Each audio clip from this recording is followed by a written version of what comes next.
Қайырлы күн, достар. Бүгін сіздерге балалар сабағының элементтерін көрсеттік. Өзіміздің отбасымызда өтетін. Бірінші бөлім ол біз дұға оқимыз. Екіншісінде өлең айтамыз сол тақырыпқа.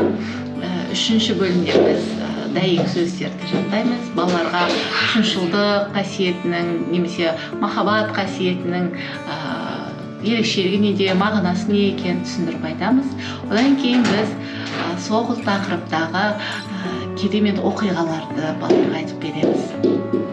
Одан соң балалардың аса қатты жақсы көретін бөлімі ол ойын. Ойынның ерекшелігі ол команда құрауға, біріктіруге арналған ойындар, жан-жақты дамытатын ойындар. Және ең соңғы бөлім ол сурет салу. Яғни бір сабақта бір тақырыптың айналасында балалар түрлі өзінің қабілеттерін дамытады. Сондай сабақтарды біз өз отбасымызбен әр жексенбі өткіземіз. Бүгін бізде шыншылдық тақырыбы. Тамашалаңыздар.